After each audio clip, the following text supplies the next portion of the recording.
Чегара маселесин талап кылган жарандар бүгүн да митингге чыгышты. Эске салсак, калар кечээде Кыргызстан менен Тажикстандын чектеш аймактарындагы талаш жерлерге олуттуу мамиле жасоону талап кылып, өлкө башчыга кайрылуу үчүн чогулушкан, бирок өкмөт тараптан жооп болгон эмес.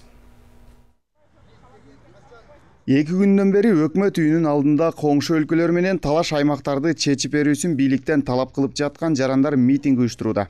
Аны угуп Жалал Абад облусунун тургуну Саулетхан апа да үйүндө тынч жата алган эмес. Анткени ал маселени очогунан түшүнгөн жаран катары абал чындыгында кооптуу экенин жеткирүү максатында келген. О жер маселеси боюнча угуп тура албадым. Ушинтип кичинеден кичинене сатылып эле кетип атат. Мен билгенден Үзөңгү кууштан башталганда основной. Союздун магындагы эми эч кимди билдирбей жайлашкан. 4 күн мурда өтүп кеткен экен. Ошону алмаштырган эмиш.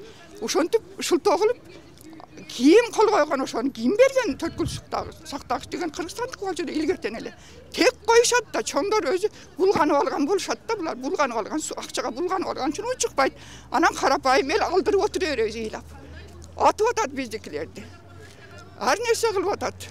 Малдар өтүп кетсе кайра бияка кайтыш жок. Ушинтишет. Сууну буруп алат, билгенин жасашат. Нааразычылык акциясына чыккандардын эч кандай саясий кызыкчылыктары жок. Бир гана талабы бар, ал коопсуздук маселеси. Өлкөнүн бүтүндүгү болбосо анда башкасы бир тыйын деп жерибиз корголсун деген гана талабы бар. Ошондой эле жогору тараптан жооп болмоюнча кайрылуусун улантууга да даяр. Биздин жерлерибиз кертилип келатат. Өлкө болгондон кийин өлкөнүн мамлекеттүүлүктүн түркүктөрү бар. Мамлекеттүүлүктүн түркүктөрүнөн бирөө ошол аймактык бүтүндүк, көз карандысыздык, эли, жери дегендей, үрп адаты, тарыхы. Мына биздин мамлекеттүүлүктүн түркүктөрүнөн бирөөнө доо кетип атат. Улуттук кызыкчылыкты эле коргоп бергиле деп атабыз. Бул эми мамлекеттик бийлик башындагы адам. Бул мамлекетти коргойм, милдеттеримди аткарам деп келет да, ошол убада менен келет да. Анан ошол убада менен келип алып эле, ана бийликке келгенден кийин ошол убадаларын унутуп калса, биз катардагы жаран катары ошол убадаларыңарды эстеп койгула, милдеттериңерди аткаргыла деген эле жөнөкөй талап менен келип атабыз. Ал тургай жарандар чыр жараткан аймактар такталбаган жерлер эмес, өзүбүздүн жерлер экендигин баса белгилешти. Негизи такталбаган жерлер деп айтуунан да этияттап айтышыбыз керек. Өзүбүздүн жерлерди такталбаган жер деп айтуудан алыс болушубуз керек. Кошуналардын чырагына май тамызып коюп атат. Ошондон абайлашыбыз керек. Конституцияда эле айтылып турат. Ар бир жаран дагы ошол конституцияда боюнча чегарасын мамлекетин коргоонго милдеттүү.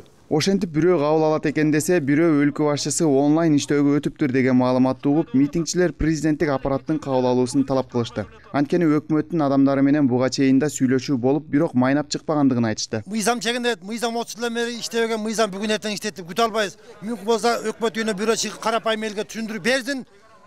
Теке срочно барбаса болбойт экен. Каздык кагып баштап, жылып баштап, ошон үчүн бир айладан табыш керек да. Улам изденим жолун табалы. Биргеле мындайда уруш талаштын кереги жок. Эске салсак, жарандардын чоочулоосуна Баткендеги Тажикстан менен чектеш Аксай айылындагы 40 гектар жерге коңшу өлкөнүн жарандары айдоо иштерин жүргүзүп, бак көчөттөрүн отургузуп алышканы себеп болгон. Андан башка да акыркы учурларда Өзбекстан менен чектеш аймактарда да жерибиз кемитилип келе жатканы жалпы эле элдин кооптонуусун жаратууда. Ильяс Анарбай уулу, Нурбек Жеңишбек уулу, Нур Ньюс, Бишкек.